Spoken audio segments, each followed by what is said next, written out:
You're watching the show that puts Spartan news in focus. This is Focal Point. Coming up on Focal Point, I'll tell you why Michigan lawmakers are concerned about MSU's new health insurance plan.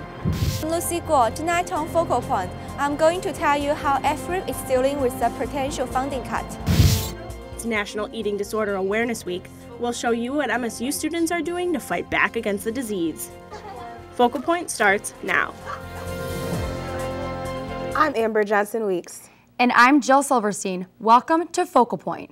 First up tonight, a new policy that may affect whether students choose to come to MSU.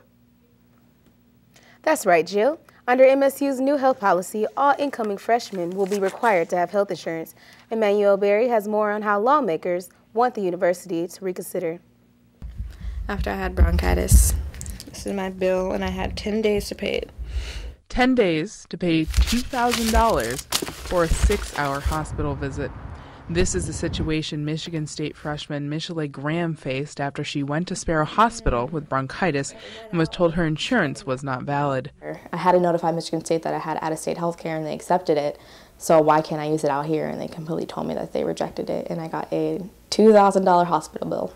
Although Michigan State's new health insurance plan dictates that all students report their coverage, representatives from Michigan State University testified that students could just give their word. Another one of Michigan lawmakers' concerns is cost, as students who don't have insurance will automatically be enrolled in Michigan State's plan, which will cost an additional $1,500 a year. Mandated insurance coverage, it's increasing that financial hurdle. ASMSU Vice Chair of Governmental Affairs Victor Draymond has worked in coordination with the university on the health policy. Implementing this health insurance program will alleviate that in the back of your mind burden of, okay, I'm sick with something and I'm too afraid to go to the doctor because I don't want to incur this cost. While Michelle worries that Michigan State's current system puts students at risk. I only had bronchitis, but if I was in a life or death situation, it took over 48 hours for them to tell me my health care didn't even work. Michelle hopes that Michigan State makes the process for proving insurance more rigorous, but that scenario is unlikely, as all MSU students must report their insurance by February 29th. For Focal Point, I'm Emmanuel Berry. 25% of public universities require students to have insurance. The Michigan primary is February 28th, and the economy is this year's hot topic. Focal Point's Anthony Sabella talks to students about how they are looking to this election for change. These days, Michigan State students have one thing on their minds. It's still really difficult for a college graduate to find a job. They want to be able to have a job when they get out of college. They want to make sure that there's a job market out there that's conducive to new graduates. And with the Republican primary quickly approaching and the general election to follow, jobs in the economy will be the focus for many students. I think a lot of students are really interested in which candidate is going to be able to provide jobs when they graduate, because I think a lot of students worry about they're going to pay for their education. The state of the Michigan economy will be a hot topic for those voting in the primary, especially for students who may have to look for jobs out of state. But for many, things are looking up. There are still a lot of prospects, and in fact, our economy is now a lot stronger than it was 2 years ago. You need a good environment for jobs, not just the auto industry.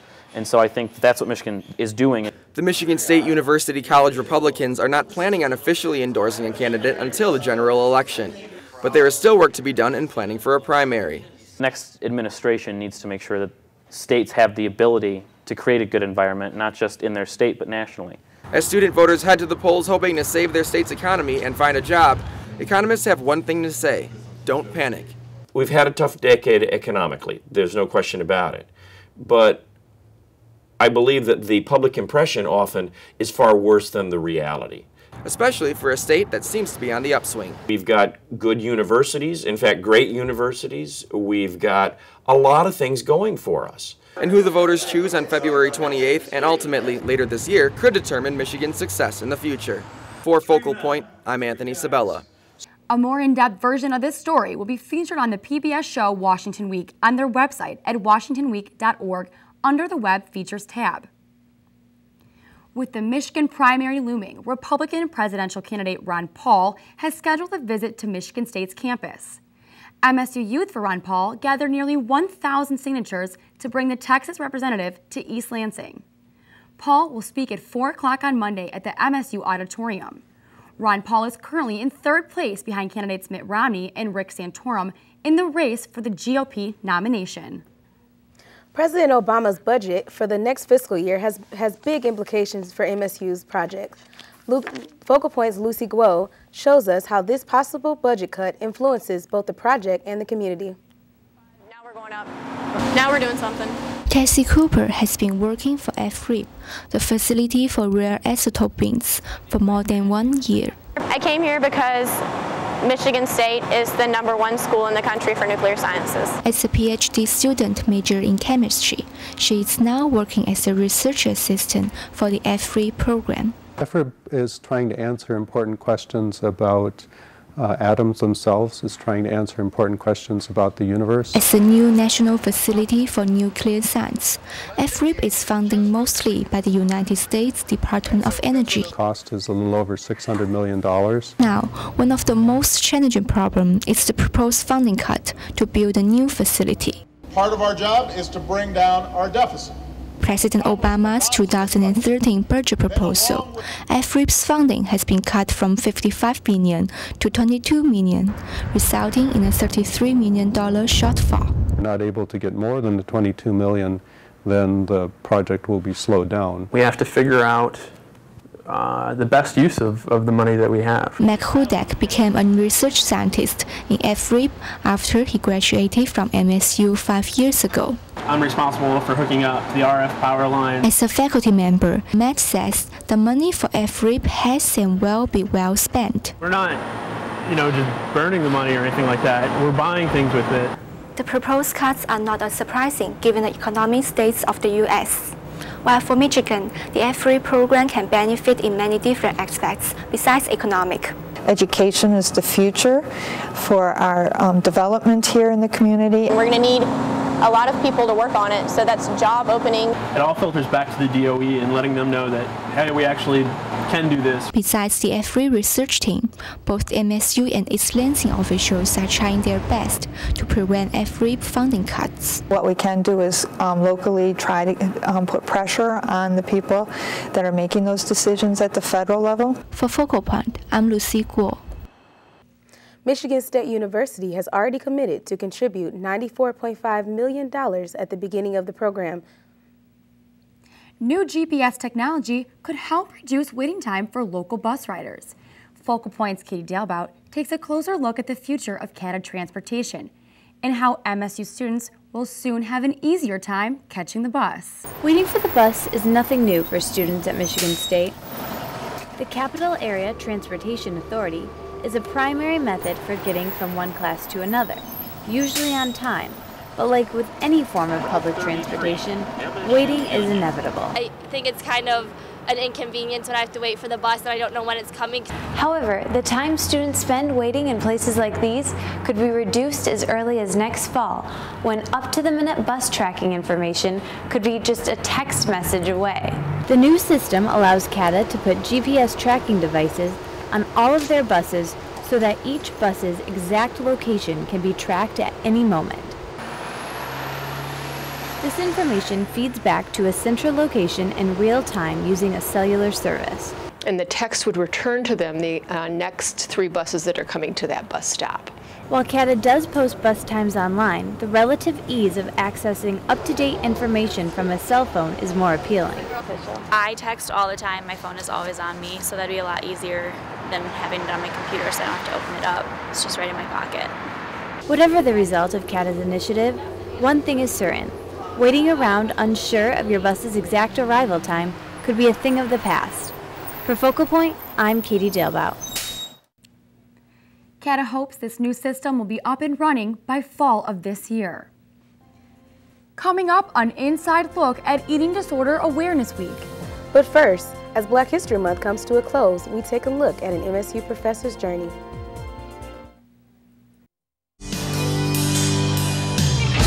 They've been called leaders, lifesavers, and world changers. They're also called Spartans.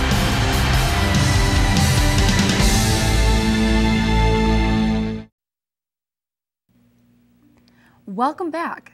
A closer look at students' internships and the latest construction on campus. Katie Delbout has the stories and more on this week's Campus Report. Katie? Thanks, Amber. Internships are vital for resumes, but may be damaging on students' wallets. Focal Point's Jill Silverstein finds out what some students are willing to sacrifice for experience.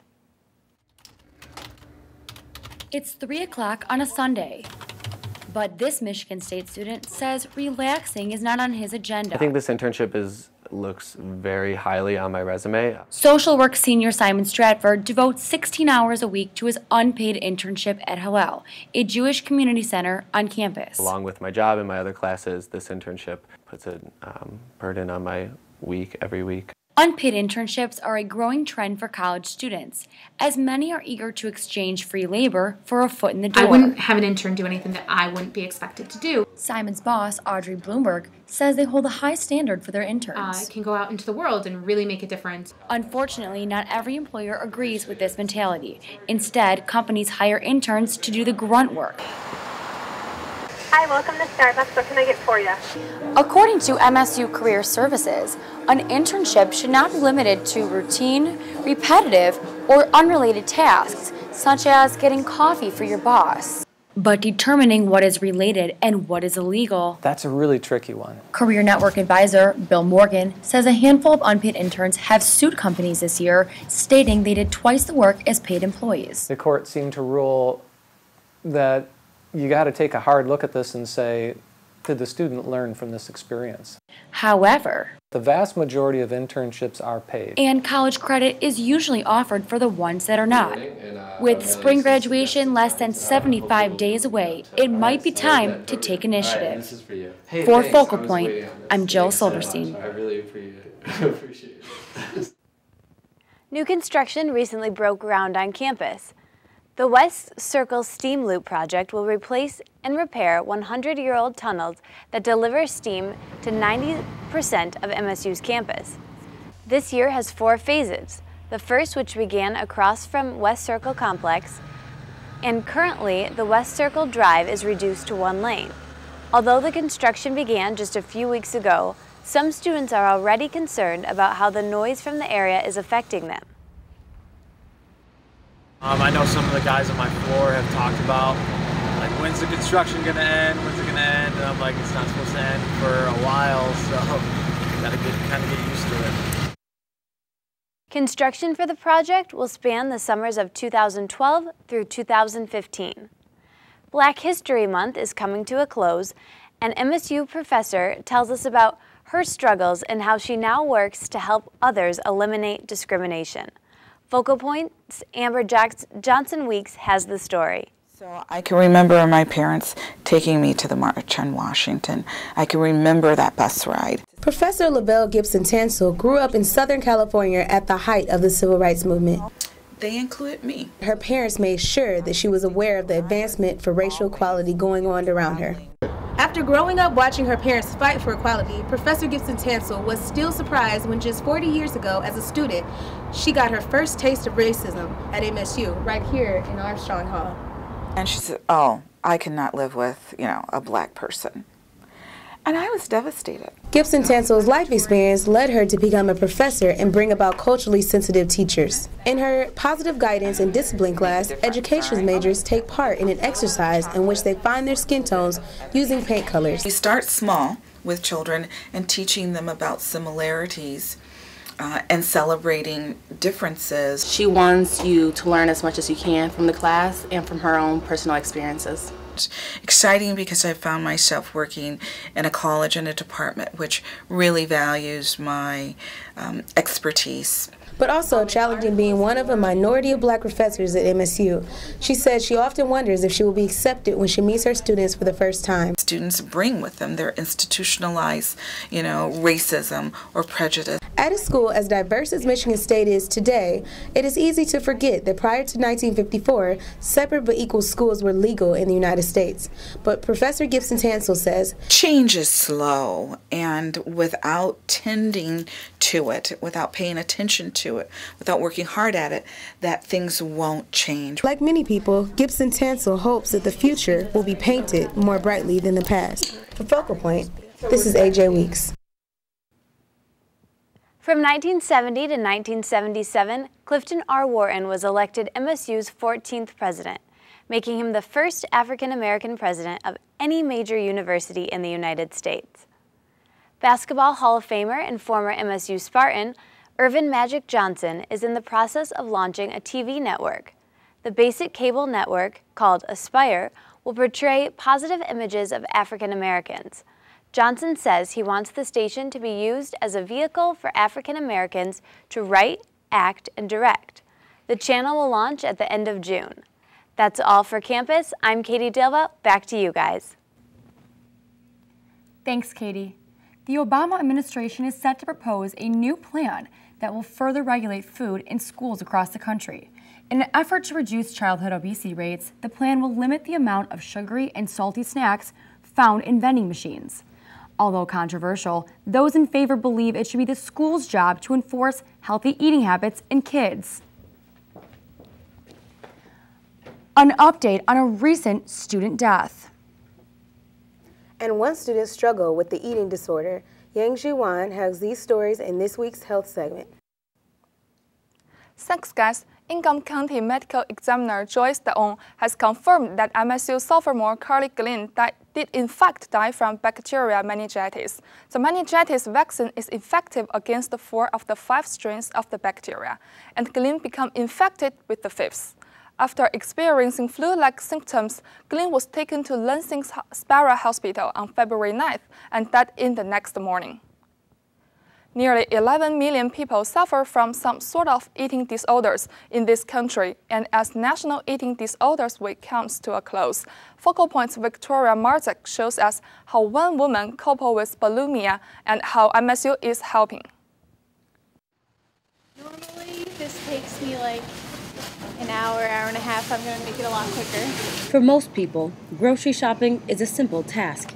For Jennifer Palalis, however, shopping for food is a literal nightmare. Very, very bad memories come from cereal.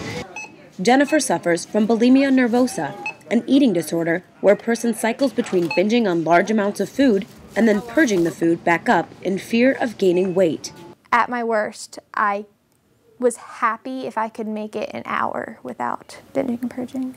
According to the National Eating Disorders Association, 10 million women and 1 million men suffer from bulimia or anorexia nervosa. Eating disorders are a coping mechanism or response to something else. Rhonda Bachram coordinates campus events during National Eating Disorders Awareness Week. This year's theme was Everybody Knows Somebody. What you want to do is have people think about their relationship with food in their body. The first event of the week was titled Roll Out of Bed, where students were encouraged to come as they were at 7:30 in the morning to one of 3 on-campus locations to receive one of these Be You Tiffle t-shirts. You don't need to worry about calories, fat, or carbs. So ask yourself why, enjoy food, and celebrate yourself. Other events included a campus-wide Twix bar giveaway with an inspirational message attached to each bar, and the premiere of Daryl Roberts' documentary, America the Beautiful 2, The Thin Commandments. Thou shalt be thin to be attractive. Although Jennifer will forever battle with her eating disorder, she is thankful that Michigan State is helping to raise awareness for others and is on her way to recovery. For Focal Point, I'm Victoria Marzek. If you or someone you know is suffering from an eating disorder, they can contact Rhonda Bachram for help. That's all for health. I'm Yanjie. Amber. Thanks, Yanxia. A men's basketball player receives conference honors. And a controversial art piece makes an appearance on campus, coming up after the break. The day we created a cancer drug that saved millions of lives began like any other day. And when we developed a new way to purify the world's water supplies, it might have been a Tuesday or possibly a Thursday. And whether it's alternative energy or better food safety, the next time we help create a solution to one of the world's great problems, we'll be proud. Then we'll get back to work. Michigan State University. Spartans will. They've been called leaders, lifesavers, and world changers. They're also called Spartans.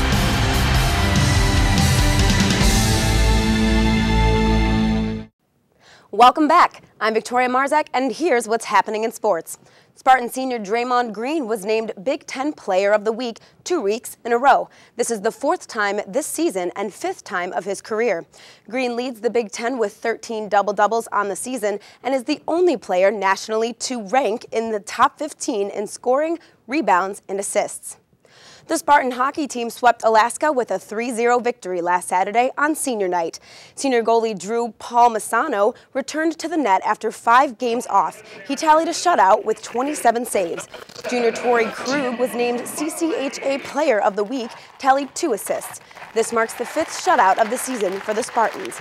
The Spartans' last regular season series will be in South Bend against Notre Dame. The 6th-ranked Spartan men's basketball team traveled to Minnesota this week, coming off a 14-point win over Purdue on Sunday. A 66-61 comeback victory against the Gophers kept the Spartans 1 game ahead of Ohio State and Michigan in the Big Ten standings.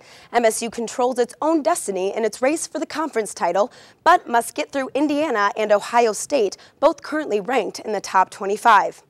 The women's basketball team won an overtime nail-biter this week against number 17 ranked Purdue. The Spartans, who sported their pink jerseys in honor of breast cancer awareness, have moved into a tie for 3rd place in the Big Ten along Iowa, Nebraska, and Purdue. Leading the Spartans was freshman center Becca Mills, who tallied 17 points off the bench. Senior LaKendra Johnson posted her 9th double-double of the season with 15 points and 13 rebounds. Johnson added a season-high 4 blocks and 2 steals. Michigan State Athletic Director Mark Hollis has been named to the NCAA Division I Selection Committee. The Big Ten Conference nominated Hollis for the 5-term job. The committee is responsible for selecting and seeding the teams for the National NCAA Men's Basketball Tournament. The appointment likely stems from Hollis's inventive ideas such as the Basket Bowl and Cold War. Hollis will start his term on September 1st. That's all for sports this week. I'm Victoria Marzak. Thanks, Victoria. We have sad news for MSU Spartan fans. Zeke the Wonder Dog, also known as Zeke II, has died. From 2001 to 2007, this 16-year-old Black Lab Pointer mix entertained thousands at football games. The tradition started in 1977 with the original Zeke and continues today with Zeke III. Zeke's owners request that any donations be sent to givingto.msu.edu. MSU celebrates Darwin's birthday. And a controversial quilt is making headlines. Emmanuel Berry shows us these stories and more this week in entertainment. Emmanuel?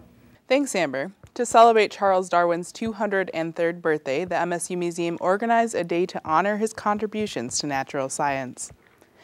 Darwin Discovery Day featured exhibits and hands-on activities to teach people about Darwin's life as a geologist.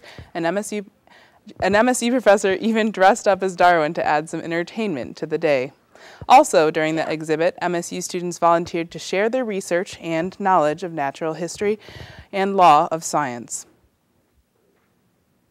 A new museum exhibit examines the role birds play in Darwin's theories on evolution. The exhibit will run through June. Michigan State University's Residential College of Arts and Humanities welcomed the Lynch Quilt Project to the Lookout Gallery last week. The project is the first exhibition in an annual RCH series called Perspectives on African American Experience, Emerging Visions. The project was founded by artist LaShonda Crow Storm. The exhibit features traditional American quilts and installations which address America's racial history. One quilt is imposed with the image of a woman being lynched, while another pattern represents statistics about lynching. We live in a culture that has massive racial problems, and why do these problems still persist? And they persist because we've never addressed them. They don't go away just because you don't want to talk about it. The exhibit will remain in the Lookout Gallery until March 2nd. For Native Americans, powwows hold historical, spiritual, and social significance. The Native American Indigenous Student Organization on campus provided MSU with a little taste of tradition last weekend at Jennison Fieldhouse. Focal Point's Kayla Roney was there. David Cleveland travels throughout the country all summer long, competing in Native American powwows. Last weekend, traveling to the first of the season, MSU's Powwow of Love. Accumulate points through attending the grand entry and exhibition dances, and also the contest dances. Cleveland competes in fancy dancing, which is a contemporary style. My name, I guess Cleveland. A lot of the Clevelands are known for fancy dancing. Fancy dancing has the least restrictions of any category, and there are various legends describing its origin. Some people, I think in Oklahoma, they said it resembled like the horse, you know, like a young horse, you know, galloping around. Traditional dance is a little bit more restricted, as its purpose is more religious in nature. When we dance in a, like around the sun. Then when we hear the drum, it's the heartbeat of God. Whichever style of dance they choose to compete in, all competitors wear homemade traditional dress, made either by themselves or family members, such as this headdress. The consensus at this year's powwow seemed to be the importance of keeping these social contests open to the public. It gives the community a chance to see who we are, what we do today. And a big part of that is maintaining the traditional culture that we do have. As for Cleveland, he doesn't plan on stopping anytime soon. It's a fun experience and I love it. He's headed home to the Wisconsin Dells now, but over the next few months, it'll be a different city every week for competition. For Focal Point, this is Kayla Roan. Powwows are open to the public and held throughout mid-Michigan nearly every weekend during the summer months. That's all for entertainment. I'm Emmanuel Berry. Thanks, Emmanuel. That's our show for tonight. We leave you now with more from the Powwow of Love. Good night.